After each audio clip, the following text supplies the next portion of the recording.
Yo, what's going on, Geek Corner? This is your boy, Earth Mac, the mad scientist, and welcome back to the Orange Phoenix Media channel in another episode of Saturday Morning Comics. Man, I hope you guys had a awesome Christmas, man. My Christmas has been awesome, very awesome. You know what I mean? We got it. I feel like I got everything I wanted for Christmas. I feel like I got everything I wanted, man. I hope you got everything that you want. And for me, I got a good bit of tech stuff. I got a Scully that has that can play music, and that can also be like a little headlamp as well. So I can just be in the grocery store or at a hardware store or just walking around randomly, and I just got music blasting in my Scully. Also keeping my head warm, so I don't have to like walk around with headphones. So that's actually pretty dope. My my lovely fiance got me a juicer because I wanted a manual juicer. And what's funny about it is that I did not drop any hints. We just, like we normally do, just have casual conversation. That's usually what we have. And there's certain things that she just picks up on. She just like clicks in her head.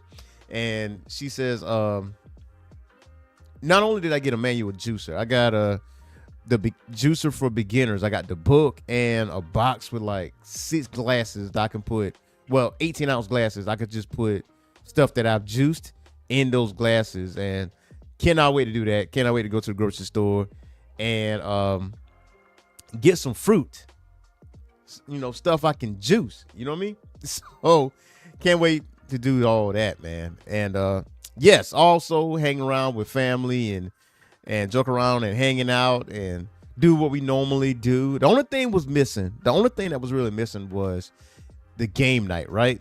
But that's the only thing that was missing.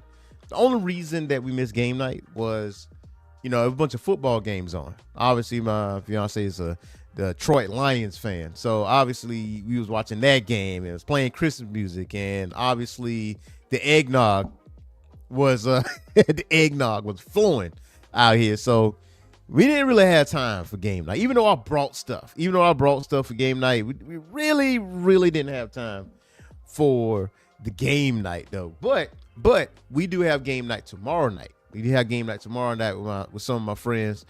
Shout out to the infamous Alvin Staley, Stephanie, Mr.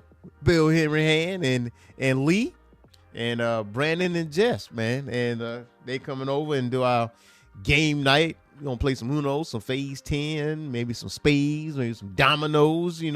That's a new game though. There's a new game that I bought. It is a card game, but it's called Ranger. We might play that tonight just to get my bearings and stuff like that. Maybe me and the fiance will play that and see how that goes, because it's a card game, but it involves a die, right? So I guess whatever number that you roll, you got to keep putting your card down to match that number. And then once you get that, then you get all the cards that's been laid out. And the name of the game is to have as many cards by the end of the game.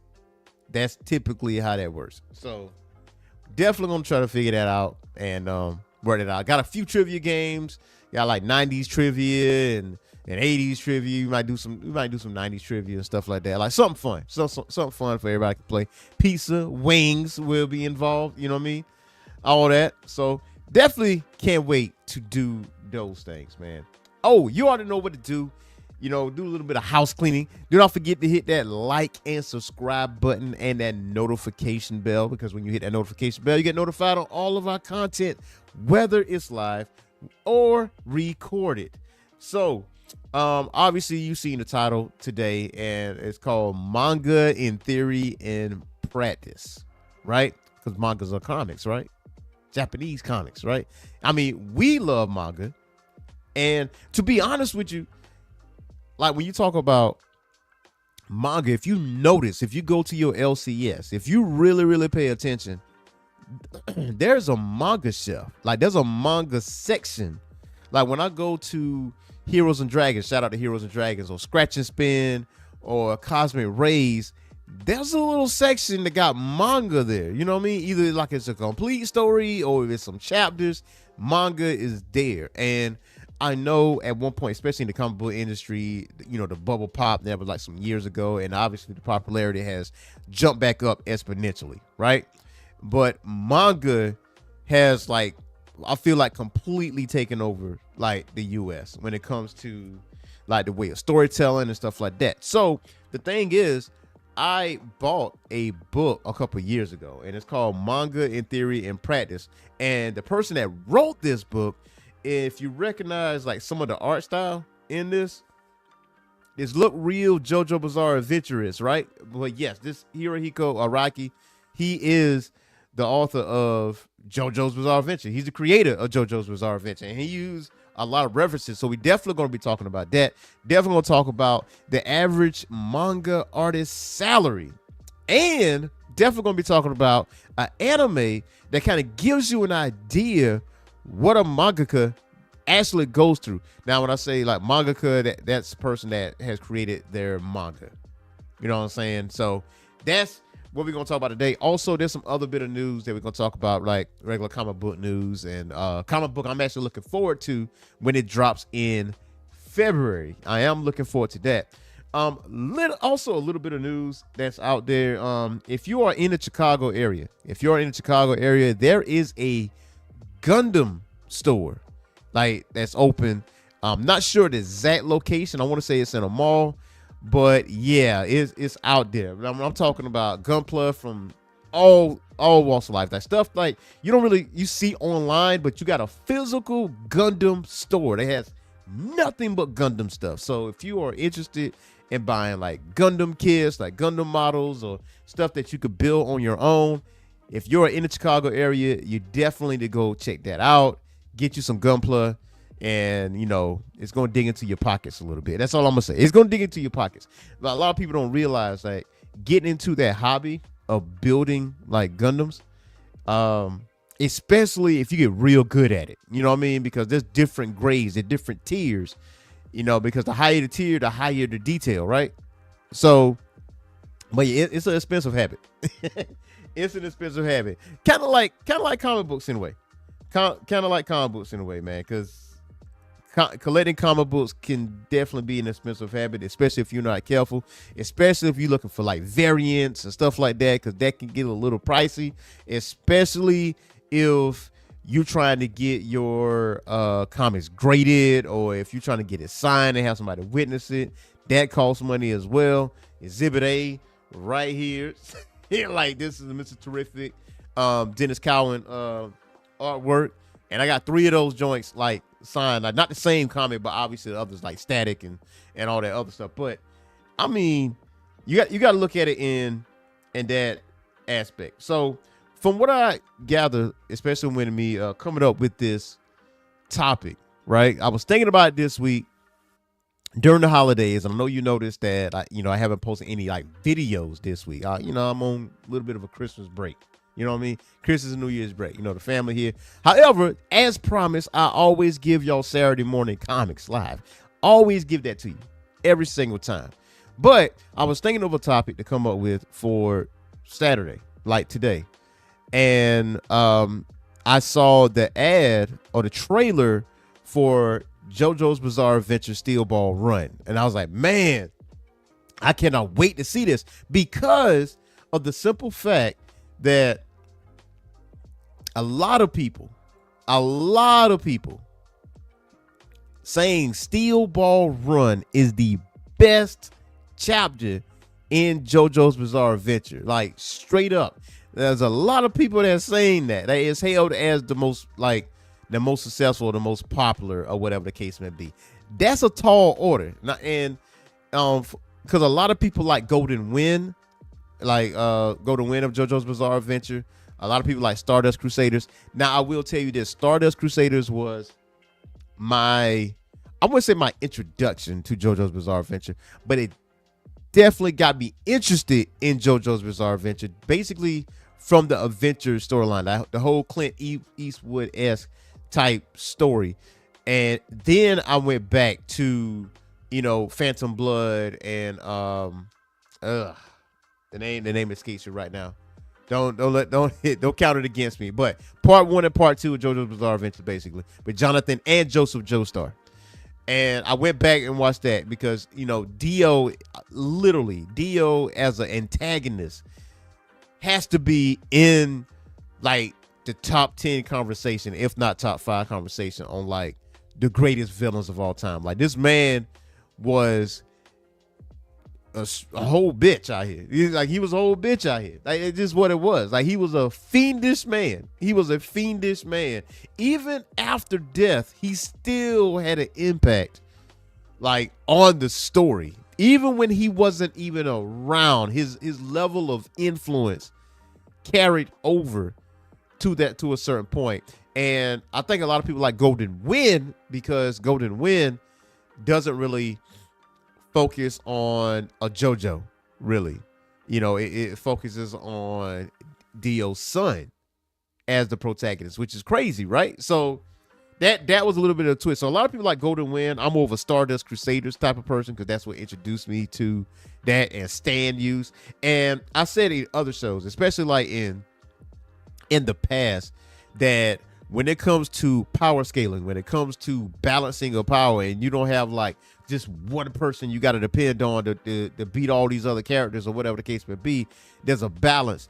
I feel like JoJo's Bizarre Adventure, especially with that power scaling, has some of the most balanced like characters out of everything. Because even when it came down to Stardust Crusaders, like with Stardust Crusaders, each character or enemy that they faced wasn't really like the strongest. It never went to like a tier list of physically strong. You know, yeah, by the end of the day, Dio is the main character or the main person, the most powerful one, but all his underlings, everybody that are influenced by Dio, not necessarily is physically strong, but they're mentally strong. So you have to figure out a way. Golden Wind does a phenomenal job in doing that.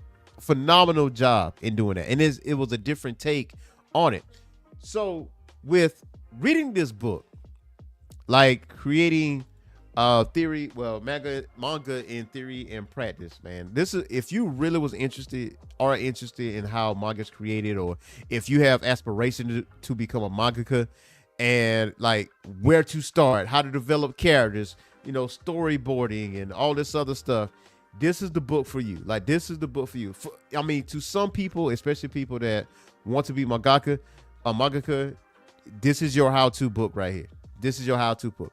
But for someone, especially like me, that are interested in just like learning the process of manga, or how Araki comes up with these characters, or what he based these characters off of, this is also a good book to read. So it's good for a person that's just want to learn, and it's also good for a person that just want to read this for fun. And I'm really of the fun category. But some of the things that he said in this book, though, basically he says that I believe that manga is the most powerful multidisciplinary art form because it is capable of simultaneously expressing the 4 major fundamentals, which is characters, theme, story, and setting, and art and writing. He says a creative person without the ability to draw can become an author or a script writer, and one without the ability to write can become a painter,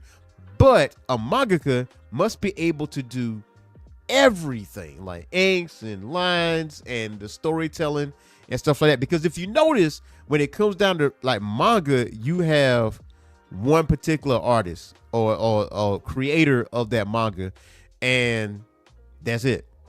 Sometimes manga could go by pen names instead of their real names, but that's a lot of work. That's a lot of work to put in.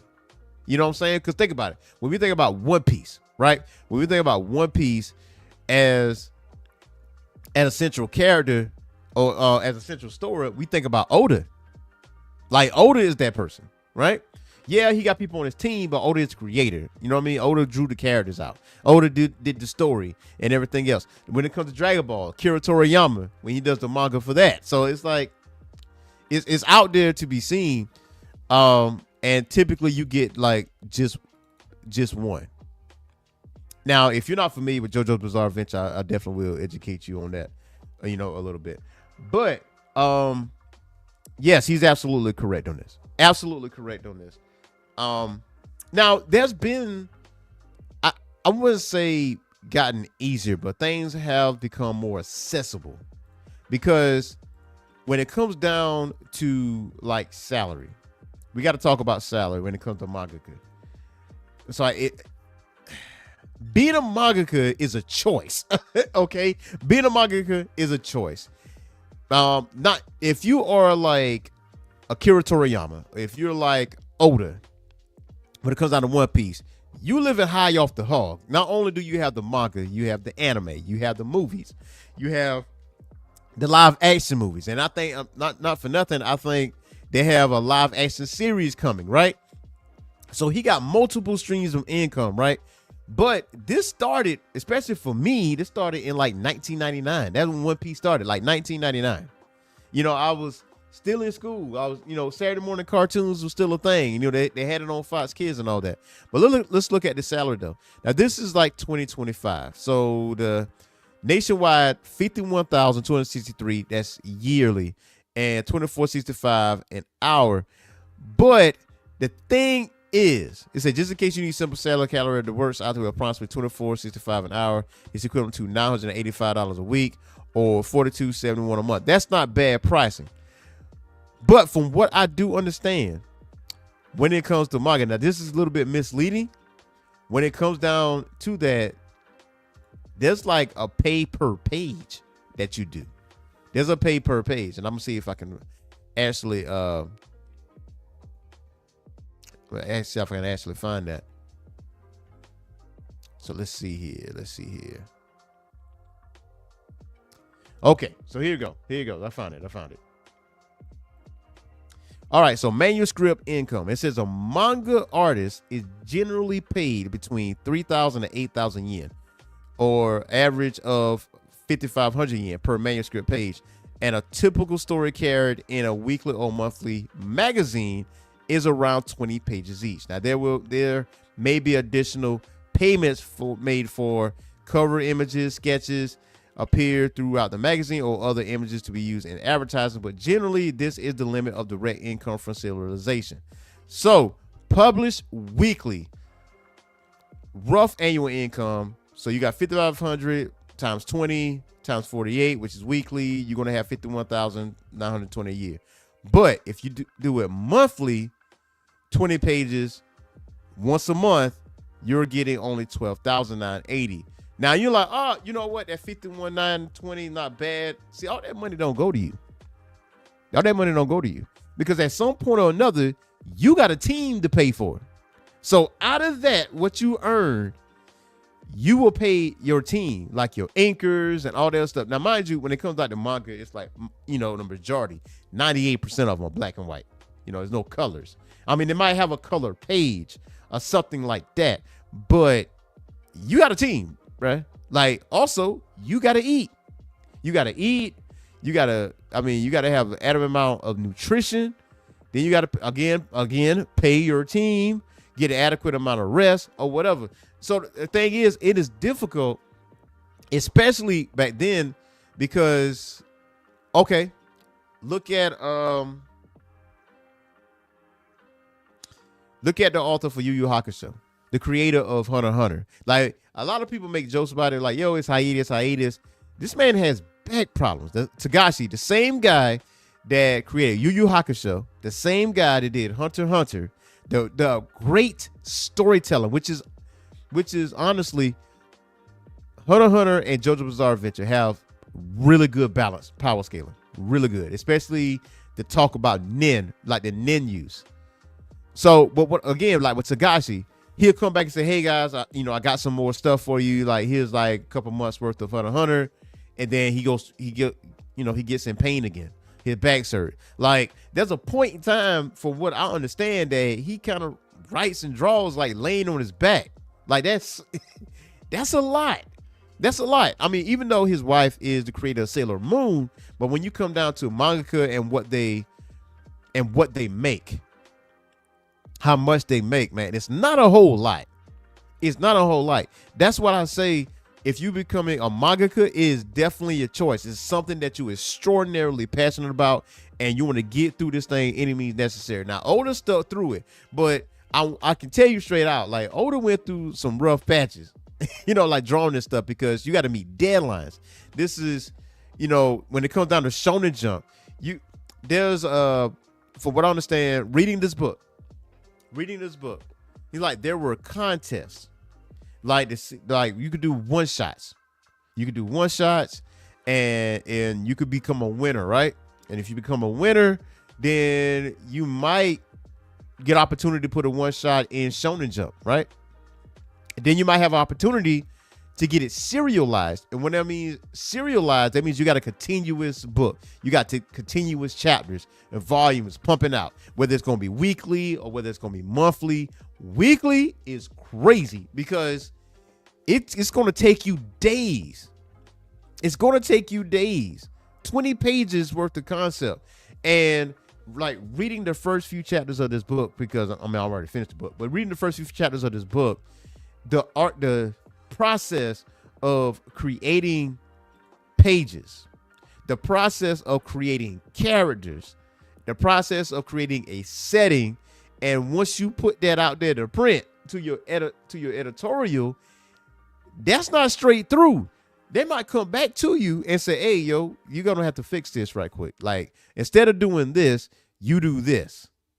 So, okay, you got to go back to the drawing board. Not necessarily start all the way over, but you got to tweak some things, then take it back to editorial and see if they like it. They may or may not like it. You might have to do it again, but you got a deadline, and you got to rinse and repeat every single week.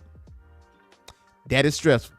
Where you're gonna get the adequate amount of sleep, because you're not. It gotta be to perfection.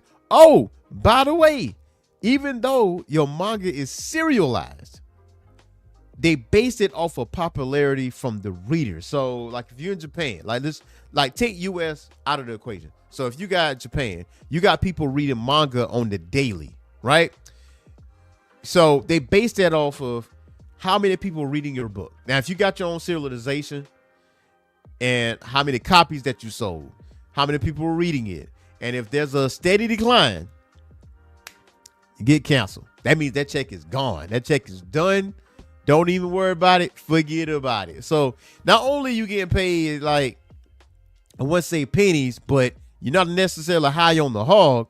You might get canceled, and you might have to start all over again to do like a one shot to see if editorial likes it. You gotta rinse and repeat. Like Araki.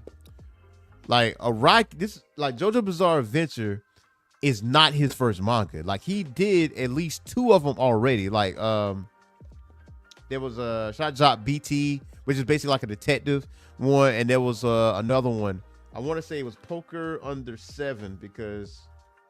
Yeah, I want to say it was Poker Under 7, which was like his first one, but nothing. But he says with every journey, there's something that you learn.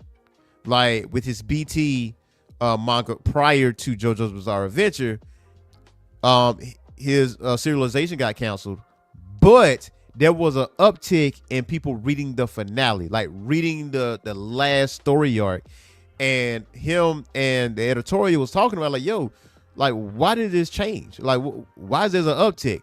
He said, well, throughout the series, BT was really going after big, bulky type of characters. Each of them was different, but they were the same size. They were the same build. So it's kind of like you were rinsing and repeating like every week. And then you come across a villain that matched his wits and also put somebody in a precarious situation, whereas his best friend or his partner in solving these cases, Koichi, got caught up in some stuff, and to save his life and to save his family's life, he got a match, in a battle of wits with the antagonist at the point in time, which led to that final story arc, which made it more interesting. So he took that and put that in his next manga. So he basically was saying like, it's a trial and error thing. Like you might think your character is cool.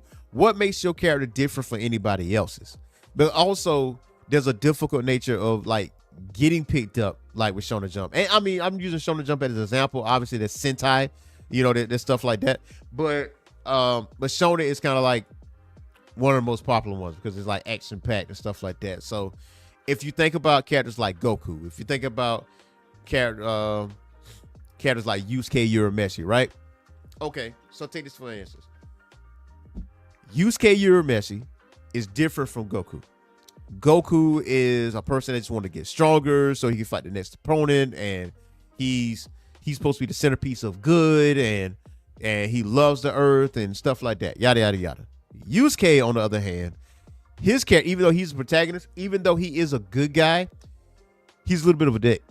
He's a little bit of a dick, but he stands up for what's right too. Like, he doesn't like bullies. He'll beat a bully ass. Like, it's one of those other things. He's an equal opportunity ass whooper. That's what he is. That's what he is. But he says things that comes off as dickish, but that was his character. Well, is his character from day one. It didn't really change. So it was like minor tweaks in there. So now you go with Araki. And his characters were creating Jonathan Joestar, because he did say in part 1 of Jonathan Joestar, killing him off was a choice. It was a leap of faith.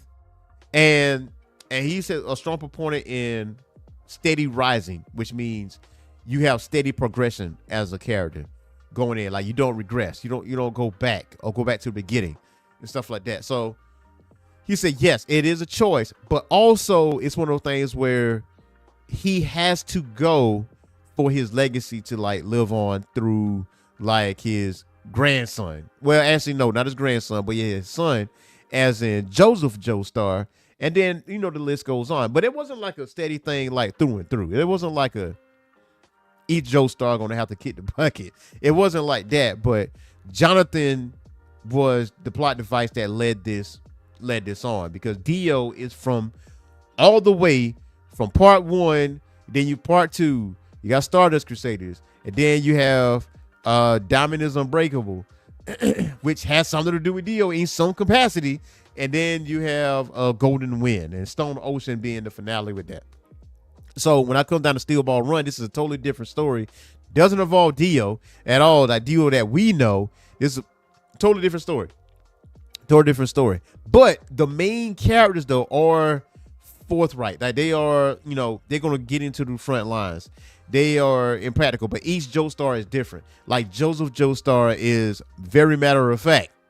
He's a jokester, and he'll pull out a Thule on you in a minute. Like, that's like one of the most famous things, when he pull out the Tommy gun and start firing off rounds. Jotaro Kujo, which is funny because one of Araki's favorite actors is Clint Eastwood. Right? So if you look at Jotaro Kujo in Stardust Crusaders, that is Clint Eastwood. That is literally Clint Eastwood, from the hands in the pockets, just the gruffy attitude, and like a tall, manly nature that he is. That is Jotaro Kujo, and that is Clint Eastwood. And also, when it comes down to manga, he says that the basic version of a story beats are Kisho Tenkatsu, which basically is translated as introduction, development, twist, and resolution. You got to have a beginning. You got to have development, and twist 10 is, that's where your meat and potatoes at, because how will your character get out of this? If you know JoJo's Bizarre Adventure, especially if you know JoJo's Bizarre Adventure, there is a twist every single time. Anytime that you go up against like a bad guy or something, there's something. When you think something's solved, there's another problem, and there's another problem. But it got you so engaged as a reader, or if you're watching the anime or whatever the case may be, it already has you. So you got to see this through the end. You got to see how this character get out of this situation. And he also said in the book that use that throughout life. You like just any little thing. Like when it comes down to Kisho Tenkatsu, use it at the restaurant. You order your food, you go to the restaurant, that's key, and show your development. You get your appetizer, and 10, you get your main course, and Ketsu, you get your resolution because you already paying the bill. Do that with a sports game. Like, he used all these as an example of Kisho Tenkatsu, which is, again, loosely translated introduction, development, twist, and resolution. So, if you're not familiar with JoJo's Bizarre Adventure, I would definitely tell you this. I'll definitely say it's an acquired taste. It's an acquired taste. But I'm gonna give you some of the artwork here. All right, there we go. There we go. All right, so this is some of the artwork of JoJo's Bizarre Adventure. It's very thematic in ways. It's very theatrical and dramatic and fantastical in ways. So I was a late bloomer. I was a late person going into JoJo's Bizarre Adventure. And like I said earlier in the show, that Stardust Crusaders was my jumping off point. Part 3 was my jumping off point. And I think that's some people's as well. And that made me go back to part 1 and 2. Didn't enjoy those as much. But the thing that is a constant is the level of storytelling. The level of storytelling. If like this right here is depicting sounds. Because it's very jumping out at the page, right?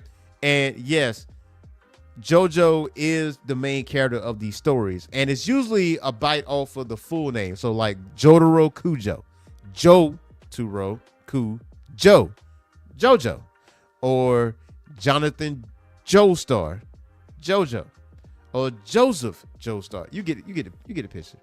So that's what we come to terms with that.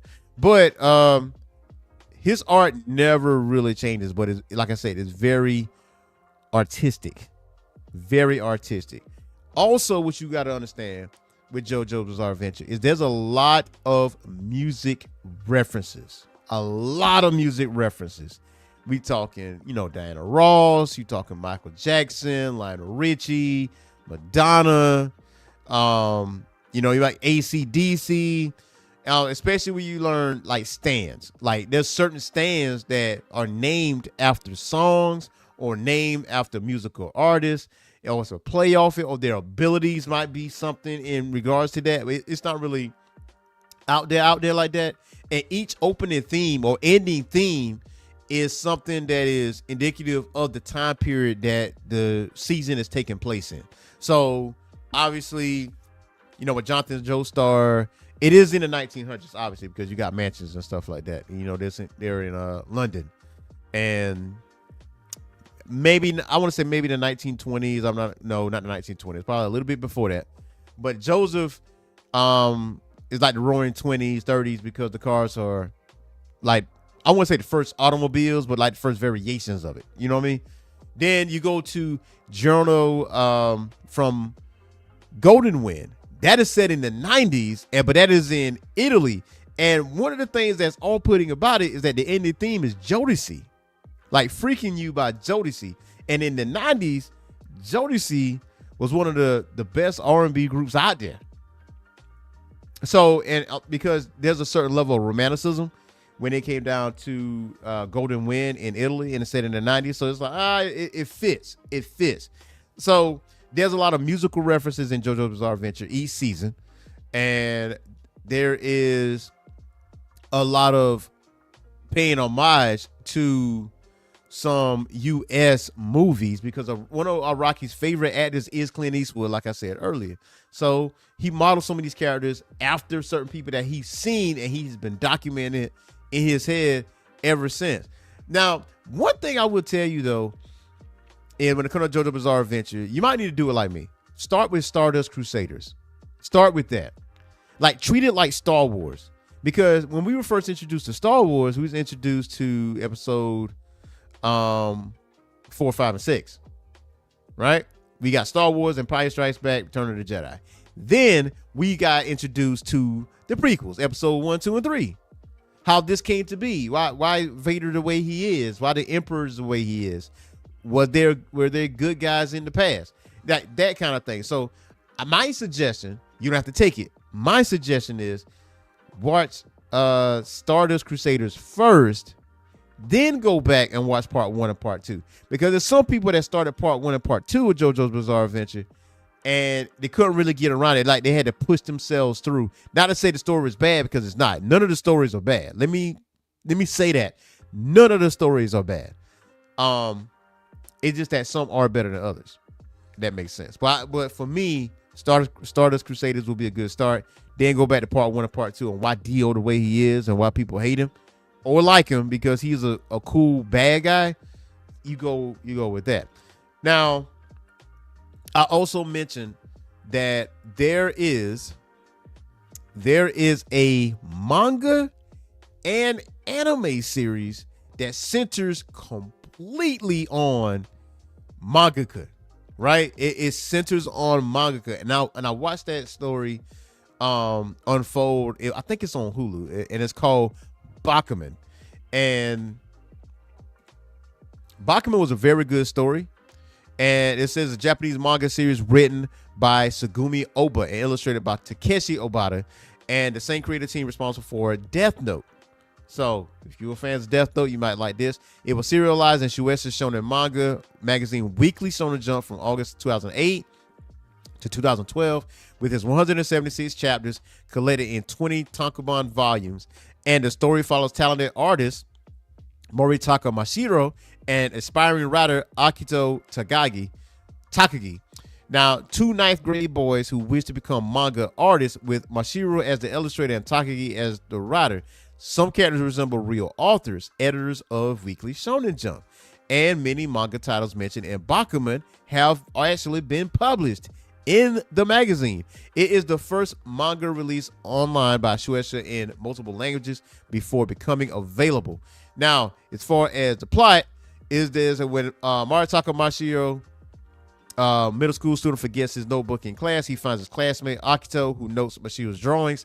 Takagi asks him to become a manga artist to his stories. However, Mashiro declines the first time, citing his late manga uncle who died from overworking. Remember, there's some mangaka that's out there that are overworked, man. They're like overworked. And this is like before, like, we had computers and all this other stuff. Like, they had their own studio. They weren't eating like that, malnutrition. All because they want to make sure that stuff gets serialized. But anyway, it says Takagi incites Mashiro to meet Miho Azuki, Mashiro's crush, and tells her the two plan to become manga artists. And in response, Azuki reveals her plans to be a voice actress, and Mashiro proposes to her that they should both marry when Azuki becomes a voice actress for the anime adaptation of their manga. She accepts, but under the condition that they not meet face to face again until then. The two boys then started creating manga under the pen name Muto Ashirogi in hopes of getting serialized in Weekly Shonen Jump. Now, he also says after submitting many one-shots to Shueisha, Ashirogi began their first serialized manga in Weekly Shonen Jump called Detective Trap. And there you go. So I'm gonna leave y'all with that. I'm gonna leave y'all with that because Bakuman is a really good anime. Really good anime. Yeah, there's a love story in there mixed in, but the main part of it is creating the manga, knowing the process, seeing the process, seeing how it affects you health-wise, especially in that time period that they were in. It makes you more appreciative of mangaka putting that stuff out there, because at any moment's notice, that manga can get canceled due to the popularity, like waning or whatever the case may be. So now, do I think it is as hard now as it was then? I think the load has been lightened just a little bit, because now that manga has become widely popular, it is all over the US. You can find manga anywhere. Books A Million, definitely. Barnes and Noble, definitely.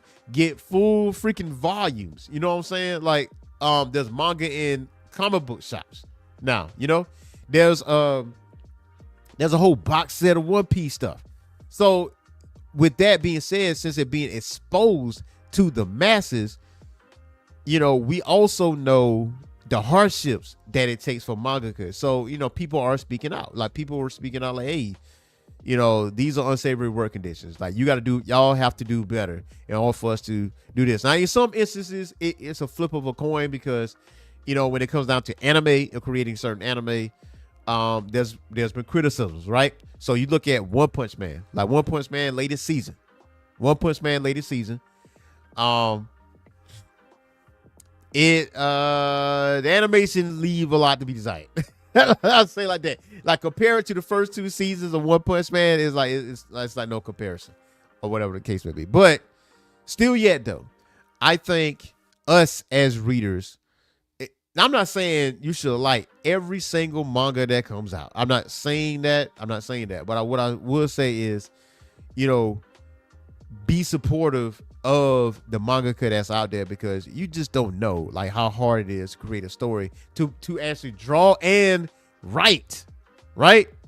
And you may be one of them situations where you are, well, Rocky said, like you may be a good writer, but not a good artist. Maybe a good artist, not a good writer. I'm not saying this is the standalone formula that you got to know how to do all these things to be a manga, because there's another avenue that's been opened and it's been translated to anime. And I'm talking about webtoons. Like webtoons is that other thing, right? So you can create your own webtoon and you don't have no deadlines. You don't have to worry about editorial. You don't have to do any of those things. You don't have to worry about being on Weekly Shonen Jump. You don't have to worry about being on Viz Media or Sentai or whatever the case may be. Seinen. I said Sentai. Seinen or whatever the case may be. You can do your own thing with your own deadline or whatever the case, and you can put it on webtoons and people can pick it up. The more popular it is.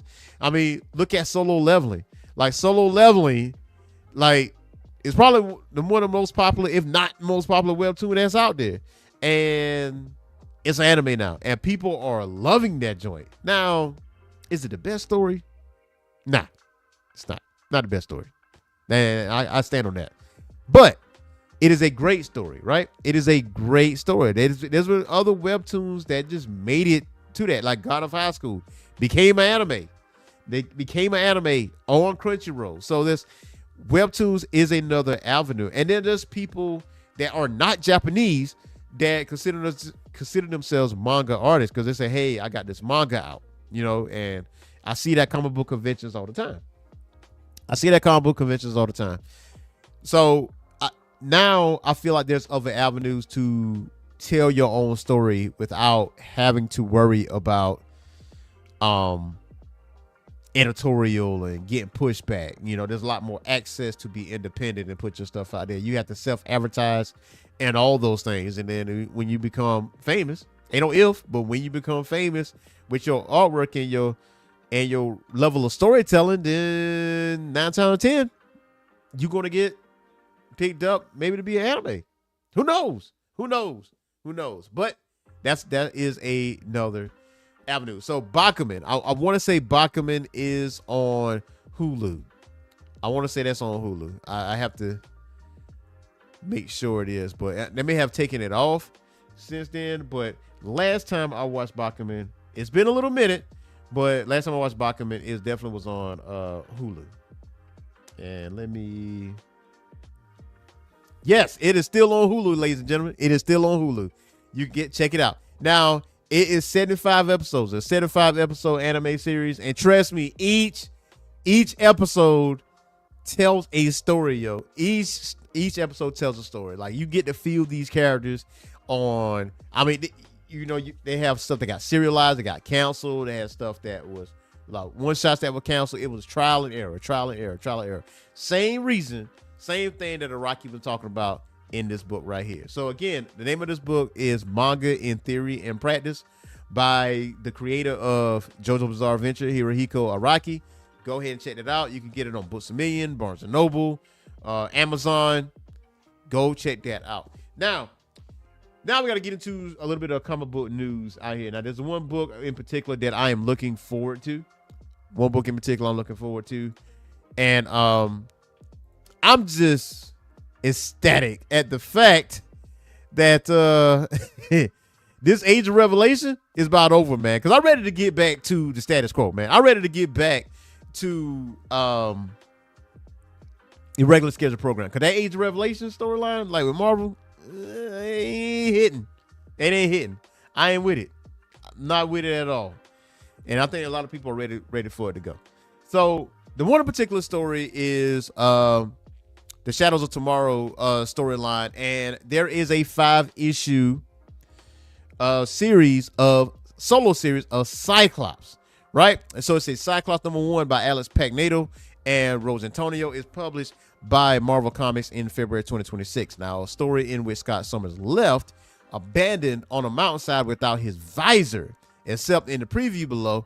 None of that has happened yet, and instead we get to see Cyclops using his much ignored mutant ability to perfect geometrical awareness when it comes to firing off his optic blast, which also makes up quite the pool hall hustler.